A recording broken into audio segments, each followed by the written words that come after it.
ओम नमः शिवाय। सुनते हैं आगे की कथा। ब्रह्मा जी कहते हैं, मुने, उधर सती ने अश्विन मास के शुक्ल पक्ष की अष्टमी तिथि को उपवास करके भक्ति भाव से सर्वेश्वर शिव का पूजन किया। इस प्रकार नंदा व्रत पूर्ण होने पर नवमी तिथि को दिन में ध्यान मग्न हुई सती को भगवान शिव ने प्रत्यक्ष दर्शन दिया। उनका श्री विग्रह सर्वांग सुंदर एवं गौर वर्ण का था। उनके 5 मुख थे और प्रत्येक मुख में 3-3 नेत्र थे। बाल देश में चंद्रमा शोभा दे रहा था। उनका चित्त प्रसन्न था और कंठ में नील चिन्ह दृष्टिगोचर होता था। उनके 4 भुजाएं थी। उन्होंने हाथों में त्रिशूल, ब्रह्म कपाल, वर तथा अभय धारण कर रखे थे। भस्ममय अंगाराग से उनका सारा शरीर उदासित हो रहा था। गंगा जी उनके मस्तक की शोभा बढ़ा रही थी। उनके सभी अंग बड़े मनोहर थे। वे महान लावण्य के धाम जान पड़ते थे। उनके मुख करोड़ों चंद्रमाओं के समान प्रकाशमान एवं आह्लादजनक थे। उनकी अंग कांति करोड़ों कामदेवों को तिरस्कृत कर रही थी तथा उनकी आकृति स्त्रियों के लिए सर्वथा ही प्रिय थी। सती ने ऐसे सुंदर माधुर्य से युक्त प्रभु महादेव जी को प्रत्यक्ष देखकर उनके चरणों की वंदना की। उस समय उनका मुख लज्जा से झुका हुआ था। तपस्या के पुंज का फल प्रदान करने वाले महादेव जी उन्हीं के लिए कठोर व्रत धारण करने वाली सती को पत्नी बनाने के लिए प्राप्त करने की इच्छा रखते हुए भी उनसे इस प्रकार बोले। महादेव जी ने कहा, उत्तम व्रत का पालन करने वाली दक्ष नंदिनी, मैं तुम्हारे इस व्रत से बहुत प्रसन्न हूँ, इसलिए कोई वर मांगो। तुम्हारे मन को जो अभिष्ट होगा वही वर मैं तुम्हें दूंगा।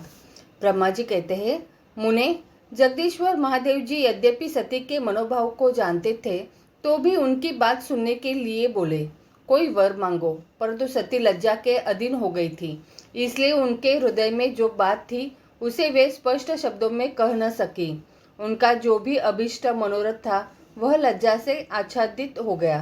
प्राण वल्लभ शिव का प्रिय वचन सुनकर सती अत्यंत प्रेम में मग्न हो गई।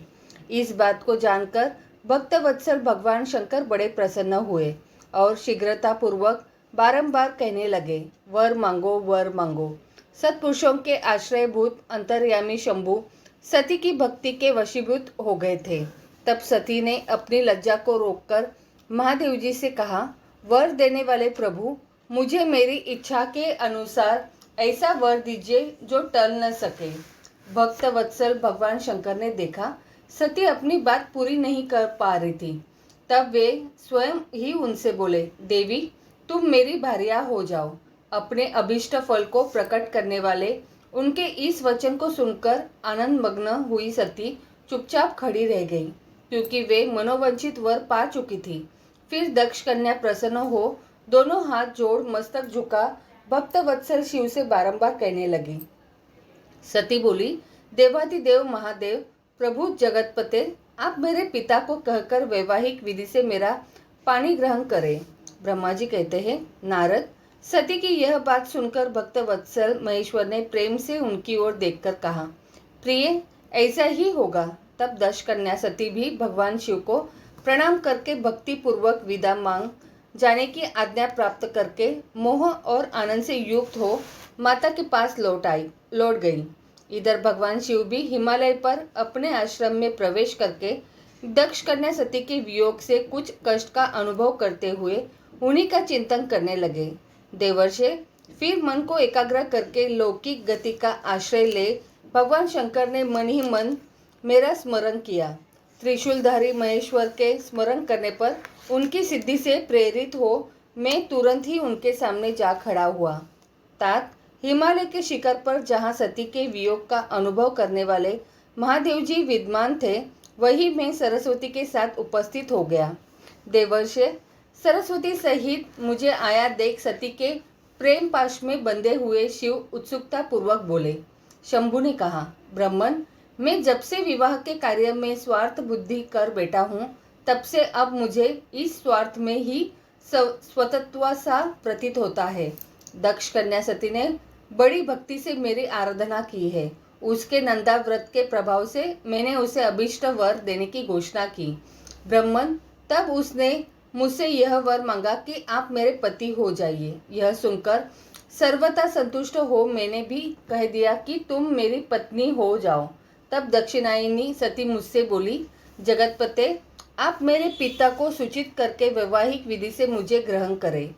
ब्राह्मण उसकी भक्ति से संतोष होने के कारण मैंने उसका वह अनुरोध भी स्वीकार कर लिया।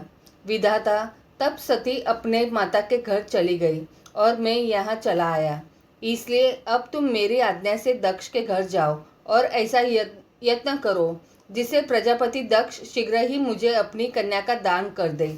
उनसे इस प्रकार आज्ञा देने पर मैं कृतज्ञ और प्रसन्न हो गया तथा उन भक्तवत्सल विश्वनाथ से इस प्रकार बोला। मुझ ब्रह्मा ने कहा, भगवान शंभो, आपने जो कुछ कहा है उस पर भली भांति विचार करके हम लोगों ने पहले ही उसे सुनिश्चित कर दिया है। वृषभ ध्वज, इसमें मुख्यतः देवताओं का और मेरा भी स्वार्थ है।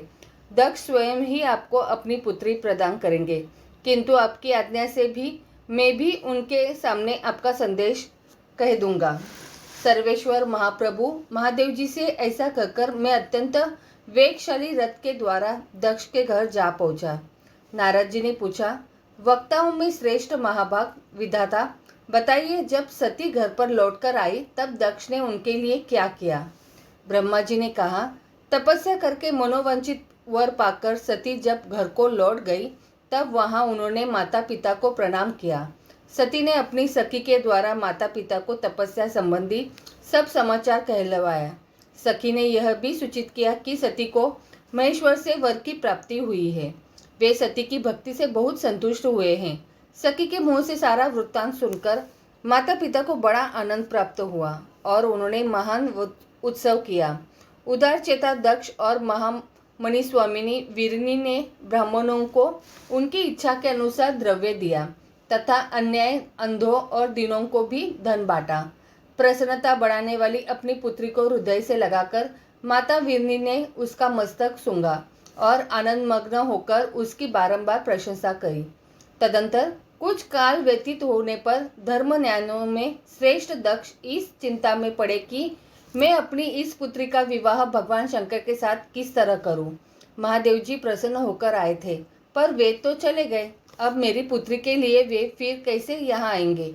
यदि किसी को शीघ्र ही भगवान शिव के निकट भेजा जाए तो यह भी उचित नहीं जान पड़ता, क्योंकि यदि वे इस तरह अनुरोध करने पर भी मेरी पुत्री को ग्रहण न करे तो मेरी याचना निष्फल हो जाएगी।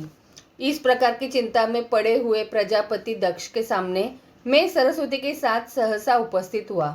मुझ पिता को आया देख दक्ष प्रणाम करके विनीत भाव से खड़े हो गए। उन्होंने मुझ स्वयंभू को यथा योग्य आसन दिया। तदंतर दक्ष ने जब मेरे आने का कारण पूछा तब मैंने सब बातें बताकर उनसे कहा, प्रजापते, भगवान शंकर ने तुम्हारी पुत्री को प्राप्त करने के लिए निश्चय ही मुझे तुम्हारे पास भेजा है। इस विषय में जो श्रेष्ठ कृत्य हो उसका निश्चय करो। जैसे सती ने नाना प्रकार के भावों से तथा सात्विक व्रत के द्वारा भगवान शिव की आराधना की है, उसी तरह वे भी सती की आराधना करते हैं। इसीलिए दक्ष भगवान शिव के लिए ही संकल्पित एवं प्रकट हुई। अपनी इस पुत्री को तुम अविलंब उनकी सेवा में सौंप दो, इससे तुम कृतकृत्य हो जाओगे। मैं नारद के साथ जाकर उन्हें तुम्हारे घर ले आऊँगा, फिर तुम उन्हीं के लिए उत्पन्न हुई अपनी यह पुत्री उनके हाथों में दे दो। ब्रह्मा जी कहते हैं, नारद, मेरी यह बात सुनकर मेरे पुत्र दक्ष को बड़ा हर्ष हुआ। वे अत्यंत प्रसन्न होकर बोले, पिताजी, ऐसा ही होगा। मुने, तब मैं अत्यंत हर्षित हो वहां से उस स्थान को लौटा जहां लोक कल्याण में तत्पर रहने वाले भगवान शिव बड़ी उत्सुकता से मेरी प्रतीक्षा कर रहे थे। नारद, मेरे लौट आने पर स्त्री और पुत्री सहित प्रजापति दक्ष भी पूर्ण काम हो गए। वे इतने संतुष्ट हुए मानो अमृत पीकर अघा गए हो। ब्रह्मा जी कहते हैं, नारद, तदंतर मैं हिमालय के कैलाश शिखर पर रहने वाले परमेश्वर महादेव शिव को लाने के लिए प्रसन्नता पूर्वक उनके पास गया और उनसे इस प्रकार बोला, ऋषभ ध्वज, सती के लिए मेरे पुत्र दक्ष ने जो बात कही है उसे सुनिए और जिस कार्य को वे अपने लिए असाध्य मानते थे उसे सिद्ध हुआ ही समझिए। दक्ष ने कहा है कि मैं अपनी पुत्री भगवान शिव के ही हाथ में दूंगा, क्योंकि उन्हीं के लिए यह उत्पन्न हुई है। शिव के साथ सती का विवाह हो, यह कार्य तो मुझे स्वतः ही अभिष्ट है। फिर आपके भी कहने से इसका महत्व और अधिक बढ़ गया। मेरी पुत्री ने स्वयं इसी उद्देश्य से भगवान शिव की आराधना की है और इस समय शिवजी भी मुझसे इसी के विषय में अन्वेषण कर रहे हैं। इसलिए मुझे अपनी कन्या अवश्य ही भगवान शिव के हाथ में देनी है। विधाता वे भगवान शंकर शुभ लग्न और शुभ मुहूर्त में यहाँ पधारे, उस समय मैं उन्हें शिक्षा के तौर पर अपनी यह पुत्री दे दूंगा। वृषभ ध्वज, मुझसे दक्ष ने ऐसी बात कही है, अंततः आप शुभ मुहूर्त में उनके घर चलिए और सती को ले आइए। मुने, मेरी यह बात सुनकर भक्त वत्सल रुद्र लौकिक गति का आश्रय ले हंसते हुए मुझसे बोले, संसार की सृष्टि करने वाले ब्रह्मा जी, मैं तुम्हारे और नारद के साथ ही दक्ष के घर चलूंगा। अंथा नारद का स्मरण करो, अपने मरीचि आदि मानस पुत्रों को भी बुला लो। विधे, मैं उन सबके साथ दक्ष के निवास स्थान पर चलूंगा। मेरे पार्षद भी मेरे साथ रहेंगे। नारद, लोकाचार के निर्वाह में लगे हुए भगवान शिव के इस प्रकार आज्ञा देने पर मैंने तुम्हारा और मरीचि आदि पुत्रों का भी स्मरण किया। मेरे याद करते ही तुम्हारे साथ मेरे सभी मानस पुत्र मन में आदर की भावना लिए शीघ्र ही वहां आ पहुंचे। उस समय तुम सब लोग हर्ष से उत्फुल्ल हो रहे थे। फिर रुद्र के स्मरण करने पर शिव भक्तों के सम्राट भगवान विष्णु भी अपने सैनिकों तथा कमला देवी के साथ गरुड़ पर आरूढ़ हो तुरंत वहां आ गए। तदंतर चैत्र मास के शुक्ल पक्ष की त्रयोदशी तिथि में रविवार को पूर्वा फाल्गुनी नक्षत्र में मुझ ब्रह्मा और विष्णु आदि समस्त देवताओं के साथ महेश्वर ने विवाह के लिए यात्रा की। मार्ग में उन देवताओं और ऋषियों के साथ यात्रा करते हुए भगवान शंकर की बड़ी शोभा पा रहे थे। वहां जाते हुए देवताओं, मुनियों तथा आनंद मग्न मन वाले प्रथम गणों का रास्ते में बड़ा उत्सव हो रहा था। भगवान शिव की इच्छा से वृषभ, व्याघ्र, सर्प, जटा और चंद्रकला आदि सबके सब उनके लिए यथा योग्य आभूषण बन गए। तदंतर वेग से चलने वाले बलवान बलवीर नंदिकेश्वर आरूढ़ हुए। महादेव जी श्री विष्णु आदि देवताओं के साथ लिए क्षण भर में प्रसन्नता पूर्वक दक्ष के घर जा पहुँचे। वहाँ विनीत चित्त वाले प्रजापति दक्ष समस्त आत्मीय जनों के साथ भगवान शिव की अगवानी के लिए उनके सामने आए। उस समय उनके समस्त अंगों में हर्षजनित रोमांच हो आया था। स्वयं दक्ष ने अपने द्वार पर आए हुए समस्त देवताओं का सत्कार किया। वे सब लोग सूरश्रेष्ठ शिव को बिठाकर उनके पार्श्व भाग में स्वयं भी मुनियों के साथ क्रमशः बैठ गए। इसके बाद दक्ष ने मुनियों सहित समस्त देवताओं की परिक्रमा की और उन सबके साथ भगवान शिव को घर के भीतर ले आए। उस समय दक्ष के मन में बड़ी प्रसन्नता हुई। उन्होंने सर्वेश्वर शिव को उत्तम आसन देकर स्वयं ही विधि पूर्वक उनका पूजन किया। तत्पश्चात श्री विष्णु का, मेरा, ब्राह्मणों का, देवताओं का और समस्त शिवगणों का भी यथोचित विधि से उत्तम भक्ति भाव के साथ पूजन किया। इस तरह पूजनीय पुरुषों तथा अन्य लोगों सहित उन सबका यथोचित आदर सत्कार करके दक्ष ने मेरे मानस पुत्र मरीचि आदि मुनियों के साथ आवश्यक सलाह की। इसके बाद मेरे पुत्र दक्ष ने मुझ पिता से मेरे चरणों में प्रणाम करके प्रसन्नता पूर्वक कहा, प्रभु आप ही वैवाहिक कार्य कराए।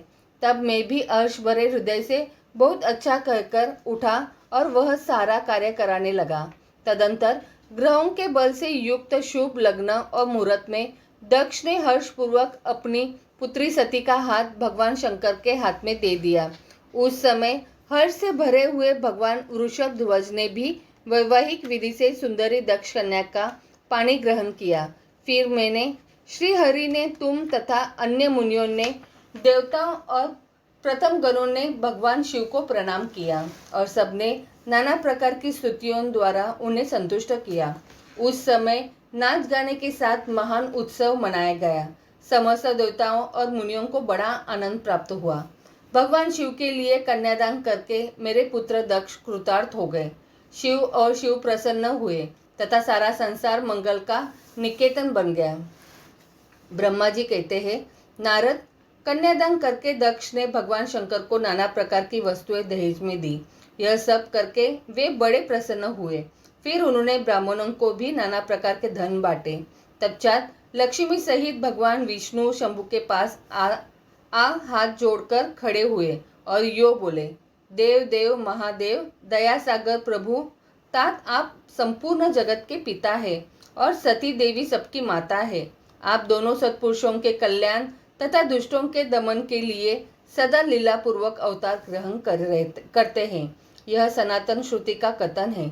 आप चिकने नील अंजन के समान शोभा वाली सती के साथ जिस प्रकार शोभा पा रहे हैं, मैं उससे उल्टे लक्ष्मी के साथ शोभा पा रहा हूँ। अर्थात सती नीलवर्णा तथा आप गौरवर्ण है, उससे उल्टे में नीलवर्ण तथा लक्ष्मी गौरवर्ण है। नारद, मैं देवी सती के पास आकर गृह्य सूत्रोक्त विधि से विस्तार पूर्वक सारा अग्नि कार्य कराने लगा। मुझ आचार्य तथा ब्राह्मणों की आज्ञा से शिवा और शिव ने बड़े हर्ष के साथ विधि पूर्वक अग्नि की परिक्रमा की। उस समय वहाँ बड़ा अद्भुत उत्सव मनाया गया। गाजे बाजे और नृत्य के साथ होने वाला वह उत्सव सबको बड़ा सुखद जान पड़ा। तदंतर भगवान विष्णु बोले, सदाशिव, मैं आपकी आज्ञा से यहाँ शिव तत्व का वर्णन करता हूँ। समस्त देवता तथा दूसरे दूसरे मुनि अपने मन को एकाग्र करके इस विषय को सुने।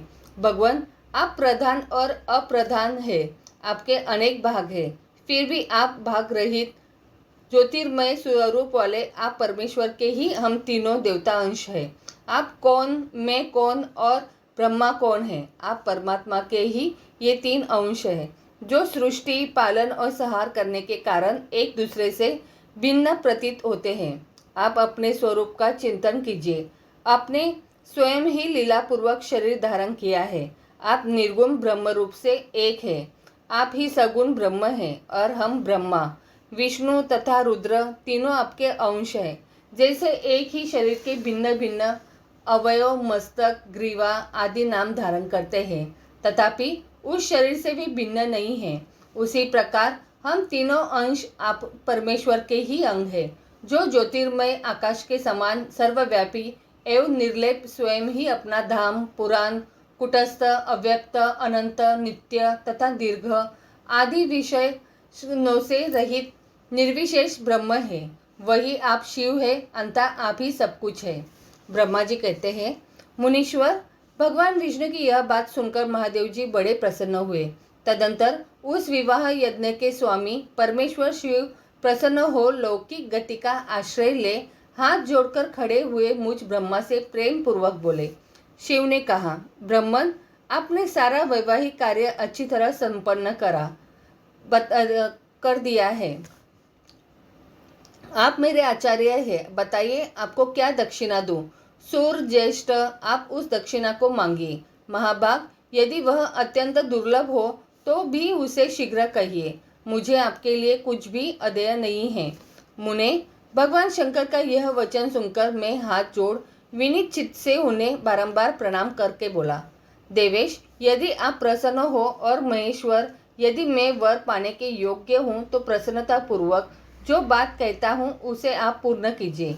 महादेव, आप इसी रूप में इसी वेदी पर सदा विराजमान रहे, जिससे आपके दर्शन से मनुष्यों के पाप धुल जाए। चंद्रशेखर, आपका सानिध्य होने से मैं इस वेदी के समीप आश्रम बनाकर तपस्या करूं, यही मेरी अभिलाषा है। चैत्र के शुक्ल पक्ष की त्रयोदशी को पूर्वा फाल्गुनी नक्षत्र में रविवार के दिन इस भूतल पर जो मनुष्य भक्तिभाव से आपका दर्शन करे, उसके सारे पाप तत्काल नष्ट हो जाए, विपुल पुण्य की वृद्धि हो और समस्त रोगों का सर्वथा नाश हो जाए। जो नारी दुर्भगा, वंध्या, कानी अथवा रूपहीना हो, वह भी आपके दर्शन मात्र से ही अवश्य निर्दोष हो जाए। मेरी यह बात उनकी आत्मा को सुख देने वाली थी। इसे सुनकर भगवान शिव ने प्रसन्न चित्त से कहा, विधाता, ऐसा ही होगा। मैं तुम्हारे कहने से संपूर्ण जगत के हित के लिए अपनी पत्नी सती के साथ इस वेदी पर सुस्थिर भाव से स्थित रहूंगा। ऐसा कहकर पत्नी सहित भगवान शिव अपनी अंश रूपिणी मूर्ति को प्रकट करके वेदी के मध्य भाग में विराजमान हो गए। तत्पश्चात स्वजनों पर स्नेह रखने वाले परमेश्वर शंकर दक्ष की विदा ले अपनी पत्नी सती के साथ कैलाश जाने को उद्यत हुए। उस समय उत्तम बुद्धि वाले दक्ष ने विनय से मस्तक झुका हाथ जोड़ भगवान वृषभ ध्वज की प्रेम पूर्वक स्तुति की। फिर श्री विष्णु आदि समस्त देवताओं, मुनियों और शिवगणों नमस्कार पूर्वक नाना प्रकार की स्तुति करके बड़े आनंद से जय जयकार किया। तदंतर दक्ष की आज्ञा से भगवान शिव ने प्रसन्नता पूर्वक सती को वृषभ की पीठ पर बिठाया और स्वयं भी उस पर आरूढ़ हो वे प्रभु हिमालय पर्वत की ओर चले। भगवान शंकर के समीप वृषभ पर बैठी हुई सुंदर दांत और मनोहर हास वाली सती अपने नील श्याम वर्ण के कारण चंद्रमा में नीली रेखा के समान शोभा पा रही थी। उस समय उन नव दंपति की शोभा देख श्री विष्णु आदि समस्त देवता, मरीचि आदि महर्षि तथा दूसरे लोग ठगे से रह गए, हिल डुल भी न सके तथा दक्ष भी मोहित हो गए। तत्पश्चात कोई बाजे बजाने लगे और दूसरे लोग मधुर स्वर से गीत गाने लगे।